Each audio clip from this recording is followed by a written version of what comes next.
Hi,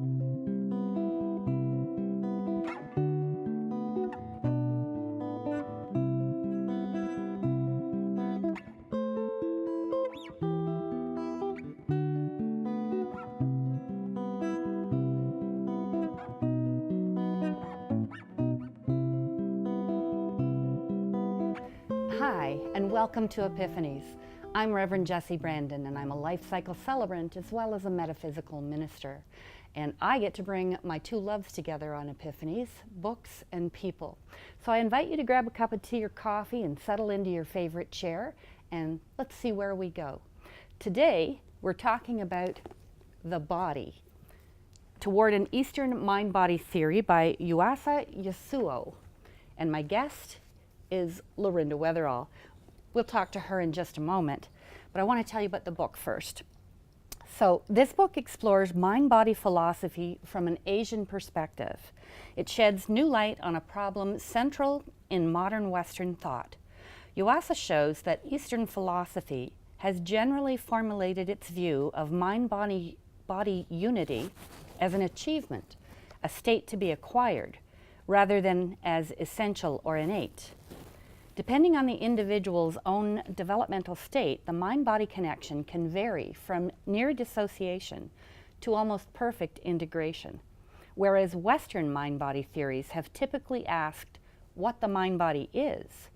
Yuasa asks how the mind-body relation varies on a spectrum from the psychotic to the yogi, from the debilitated to the athletic, from the awkward novice to the master musician. We're going to have my guest join us and explain all of that to us. Lorinda, would you join me?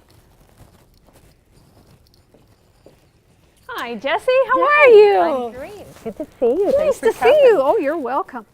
Just settle in and make yourself a cup of tea. And I'd while love you're doing to. that, Absolutely. I am going to read your bio. Absolutely. Okay, so Lorinda Weatherall has her training in physical anthropology, and she's a Barrie resident, a lifelong holistic health practitioner, and she has been a volunteer with Hospice House Simcoe for 13 years. She's done Reiki in residence for 6 years, and she also currently provides Reiki to the staff at RVH. So, Lorinda. Hi. Hi. Tell me about this book. How did it come into your hands and why? And tell me about it. Due to my Reiki practice, I'm always trying to learn and understand the Japanese mindset. I want to have a fuller and deeper appreciation so that when I offer Reiki to people, it is true to the original style. Right. So I was looking online for research all the time, and I discovered that there was a group of people that formed a different healing art called Nishido. And those Nishido people had at the back of their book, or at the back of their article, this book was mentioned, and they quoted it numerous times through their study. So I thought, okay, this is an important book to have, and that's why I picked it up.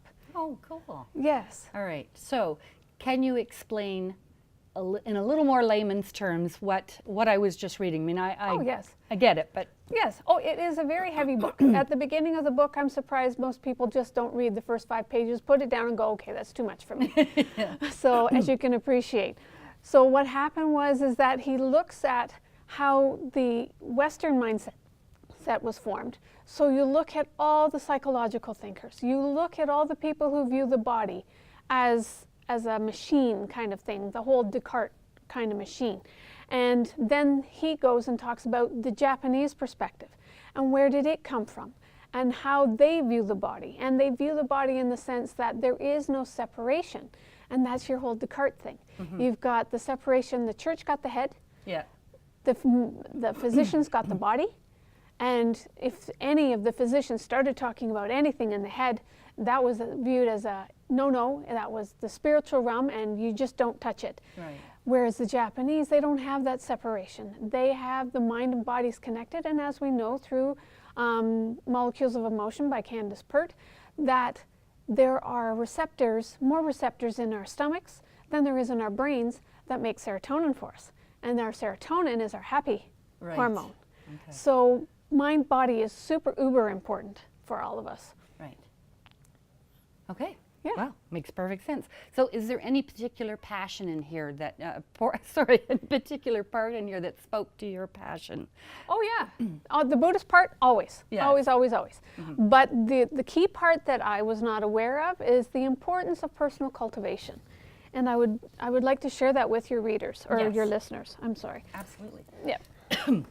Well, I hope they're readers. well, I'm trying to turn them into readers. That's right, readers are a good thing. It helps to expand the mind, as we're seeing. Yeah. So the Buddhist practice is usually called shugyo, which stands for personal cultivation. The nature of personal cultivation is significant for our investigation of mind-body theories. So that's nice to know. Ordinarily, common sense understanding is that cultivation is a practical training aimed at the development and enhancement of one's spirit or personality. So that's new, because we don't always think of cultivation as a practical training. We think of cultivation more as a mind exercise, where Right. people have to go inside and do the mind work or do some of the body work after they've done some mind work and see where that journey takes them. Right. Whereas he's saying that by the personal cultivation in the East takes on the meaning of a practical project aiming at the enhancement of the personality and the training of the spirit by means of the body. Wow, that's amazing. Yeah, so that is totally a little different than what we're used to thinking. Well, I'm even thinking that any classes I've taken that needed body work, they do all of the technical stuff first, as though it is separate, instead of saying, it's almost as though you want to have someone lying on the table when you're talking about these various things so that you can point to how they connect. So, Exactly, Yeah. exactly, because if we as practitioners, a lot of times Reiki people don't understand how important the precepts are. Some of them also don't do any meditation. They just come in and do their thing and then they're done and move on.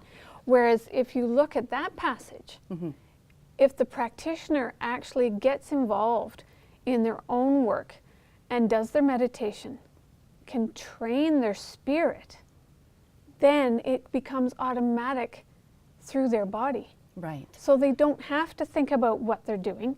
It's automatic. It's almost like you're an automaton. You will do it all on your own. So that's neat as well, because so many people, as you're aware, when you practice, they say, well, what do you think of when you share Reiki with someone? And there's lots of different views and lots of different thoughts. But if we follow the guidelines from the book, if we go into our spirit element and do meditation, there's no doing in meditation. It is just being mindful. It is being mindfully present, and you are in the now, which is what most people are not in at all. Yes, yeah. So there's been a real, shall we say, dissolution of Reiki, different kinds. It's like if you compare it to yoga, there's all kinds of different ways of parsing down yoga, and they've done the same thing with Reiki. I know that my training is quite different to what you do compared to a couple of other teachers that I know. Right. One really concentrates heavily on the history, and another one is just get it done, and then another one is very involved in the full bringing in of play and so forth. So what would a typical a day in Lorinda's class do? Do you still teach? Oh, I do. I Yeah. do. I actually have a class coming up in November, which is awesome. Oh, yeah. I'm very grateful for these 3 people who have decided to come forward, so that's good. Wonderful. So I break up my classes into 2 segments. Primary reason being is that I talk a lot, and people don't always catch it the first time. So I break up the class into 2 6-hour segments. That way they have class instruction, they have practice time, they go home, they read, they have homework. I never used to give homework, I do now. Yeah. And I'm not taking your class. that's okay. That's okay. And then they come back for another 6 hours. That gives them an opportunity to, if they have questions, they can come back and ask those questions. If they're unsure of hand placements, we can go over hand placements. We can talk about any questions that they have, any concerns that they have, any, I don't know, the weird things that happen or experiences that they've had. Like, is this right? because it's always a concern. Am I doing it wrong? And it's like, no, you're not doing it wrong. It's uniquely right for you. Yeah. And you will feel that. So learn to trust yourself as well. Right. Yes. Actually, that sounds really great. I was just teasing about not taking your class. I hate homework, but anyway.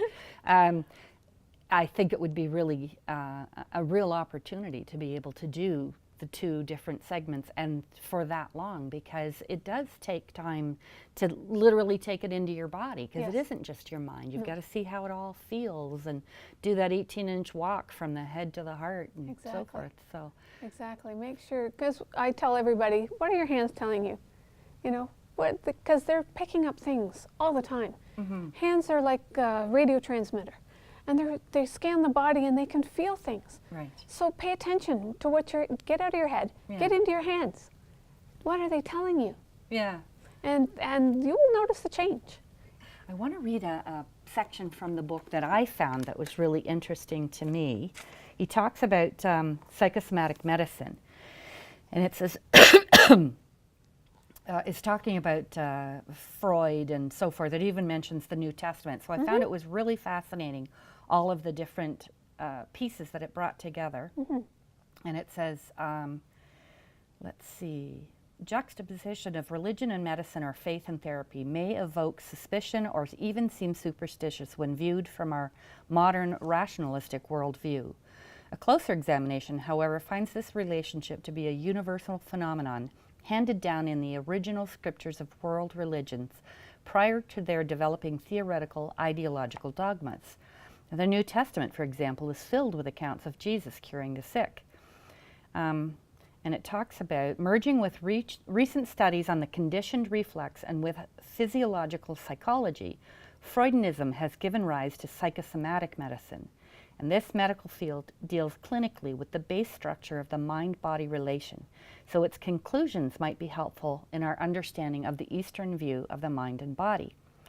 Psychosomatic medicine today can be seen from either a narrow or a broad perspective. The former regards it as a new special field among the various existing divisions of clinical medicine. From this standpoint, illnesses treated by psychosomatic medicine are generally referred to as psychosomatic diseases. They are said to be organic diseases caused by emotional disorder, or diseases linking neuroses and organic disorders. So I wanted to read that because I myself have been given a diagnosis of fibromyalgia, and I know that it is a very difficult disease to understand and to describe, because it's different from person to person. And what I've come to the conclusion for myself is that it's all of the traumas on various levels, from physical through to psychosomatic, emotional, whatever, environmental, whatever area you want to speak of. All of those injuries and traumas I didn't know how to handle, and I didn't know how to clear them from my body. And so they built up until there's so much tension and stress in my body that the pain comes. And so now what I'm working on is clearing out those issues and trying to release the pain from my body. So far, I think that I'm much better now than I was even 5 years ago. That's wonderful. Yeah, so I don't know if I'll cure it, but for me, I think even the mind work with it is a huge help. Oh, yes. So Definitely. They say that you hold your issues in your tissues. Yeah. So you need to connect with your body. Yeah. You know, you need to find out in this one area. You don't necessarily have to go through the whole traumatic experience again when you remove it out of the body. But if you can just connect with a part, any part, I don't care, and lovingly and compassionately embrace that part, tell it it is loved, needed, wanted, that you wish it all the best, that you want to have the most abundant, joyful life that's possible on this planet, because that's what we're here for.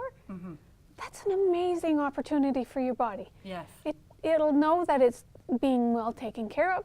It knows that it is loved. Yeah, that's a wonderful thing to do. Yeah.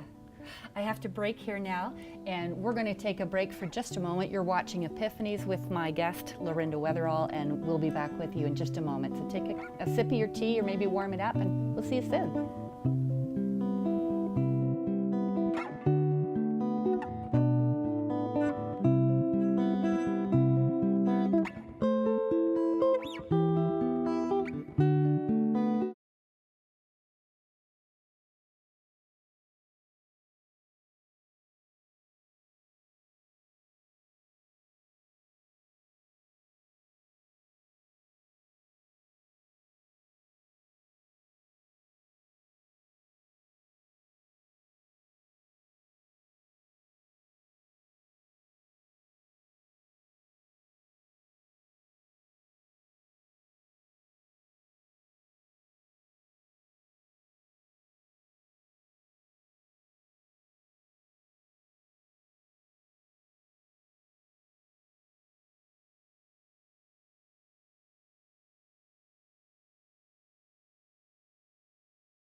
back to Epiphanies.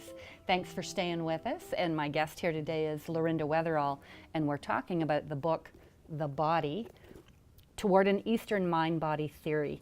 So let's just try one more time to explain that to our viewers. What we're talking about is the Eastern perspective that, or belief that it's all one, whereas in the Western we've separated head being spiritual and body being physical completely in the Western philosophy. Have I gotten that? You've got that absolutely correct. Thank you. Right. So what happens is that if you are doing any martial arts, they make you train and train and train and train and train and train and train and train some more. And people in the West are frustrated because they say, well, I want to get on with it. And the Japanese aren't like that. Even the Chinese aren't like that. Asian people aren't like that. You start out with the basics, and you have to go over it and over it and over it until there is no thinking. There is just doing. Right. So if you have to think, you haven't practiced enough. You have, in order to do, it's nothing. You have the mind of a child of no mind. So you are actually going backwards, so to speak. You are rejoining the universal energy, universal consciousness, your whatever God force, whatever you believe that to be, by not using your mind. You go back to that childlike state. It's silly, but you said go back to the child mind. And I instantly saw myself coloring. And I thought, how relaxing to be, and mindless to just, because you're just enjoying what you're doing, you're just being. Exactly. And so that's what you're explaining, is Yes. that the Asian or Eastern philosophy is to practice, and I love that, to practice so much that it becomes just a part of It's what second you're being. It's your Second nature. second nature. So it doesn't matter whether you're learning calligraphy, or if you're learning flower arranging, or you're learning sword play, or any other of the martial arts. That's what you have to do. You practice until it has so ingrained in every muscle that the muscles will do it automatically. And you, as the individual, don't have to think about it. That's why when you watch people like Bruce Lee or Jackie Chan or any of the martial artists, even in action films, they don't have to think about it. And you can tell because everything flows like water. It is not stifled, and it's not stiff, and it's not jerky. They have it memorized in every muscle. You just gave me a better understanding. One of my favorite quotes is, "Be water, my friend," by Bruce Lee. Yes. And that just explained it even deeper. Yes. No pun intended. And what exactly that means. That's That is exactly so right. Cool. All right, so what I want to know is a little bit more about you. And I see a book beside you there. So Yes. do tell. Tell me about your book. Well, if I had read The Body years before I had written my own book, I would have incorporated some of that material in here because I think it's valid. Yeah. Only simply because we want this to be a good guide for people. And in order for people to understand what it's all about, Right. you need to practice. You need to have the experience. I don't know any other way to tell people, but you have to go through the motion. Right. So this is Lorinda Weatherall's book, and it is Integrative Healing, Merging with Modern Medicine. That's what we're talking about now. And I just wanted to bring it up because she is a published author. And so tell us a little bit about why you wrote this book. And Sure. Yeah. Oh, that's easy. That book was written because I had taken a number of courses through hospice, which is awesome.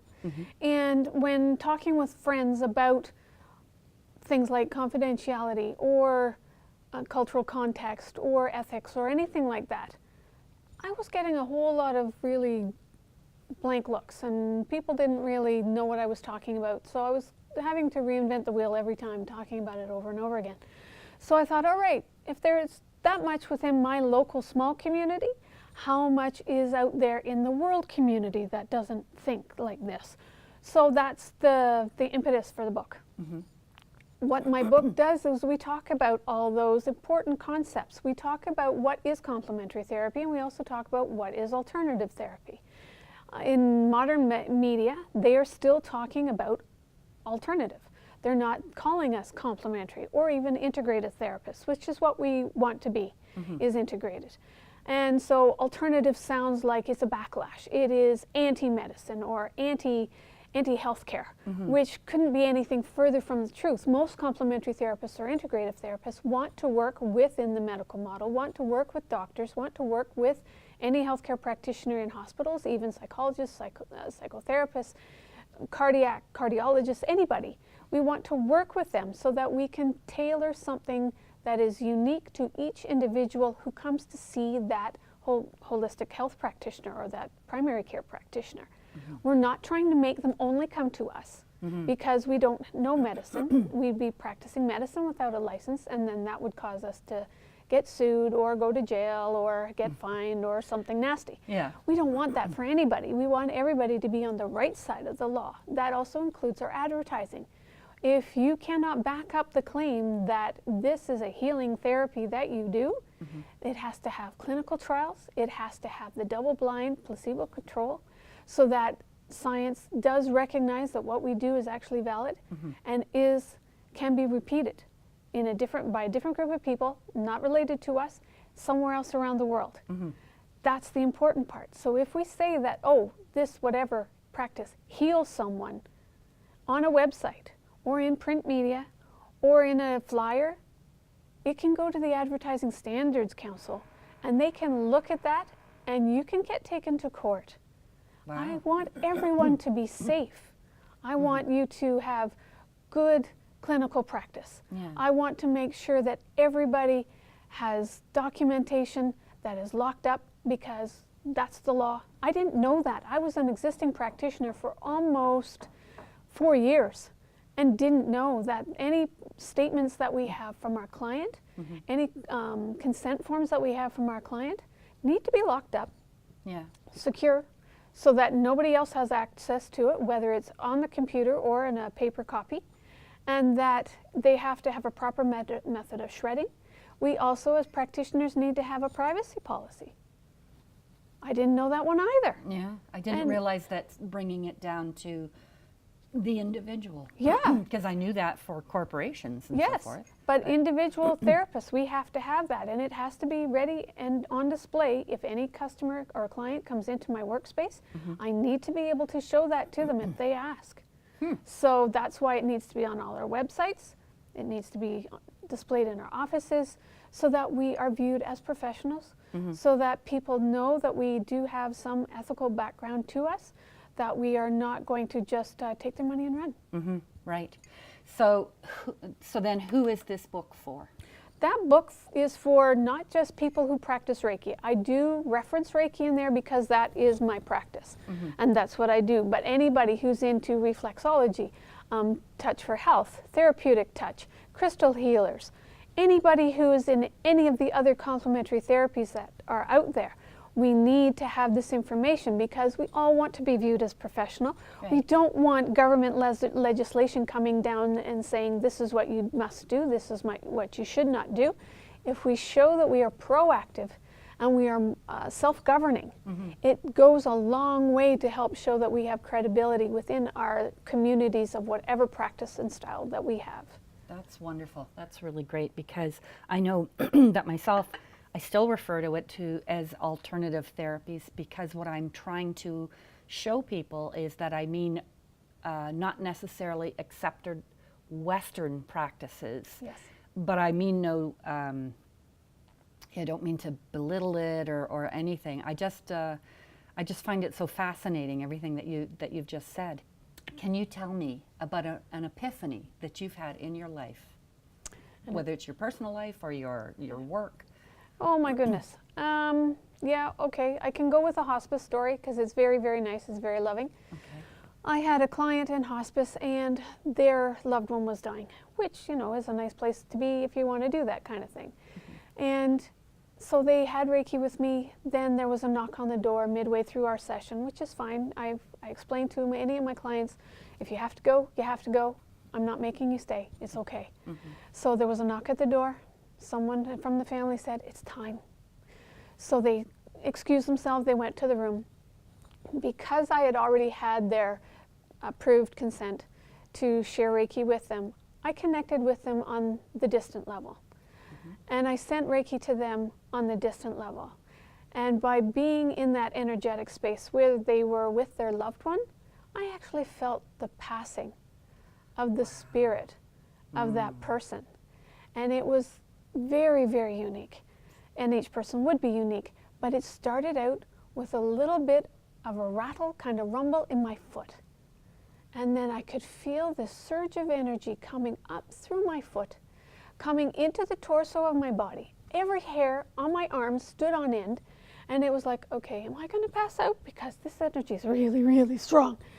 And I just put my mind in its place and said, not now, don't be in fear, just let it move through you and be with this moment, which I did. It went out through my head, turned into this big firestorm of energy. If you could have an energy tornado, that's what it was. Yeah. And I was in the treatment room all by myself, but I felt that energy come, move, and go out through the ceiling. Wow. And it was like, oh my goodness. Yeah, that's amazing. So yes, I am the conduit through which energy moves through. Yeah. And it was my duty, pleasure, and honor to be part of that ceremony with that individual.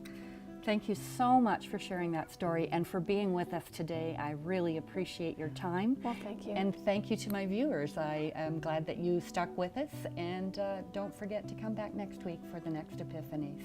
Thanks.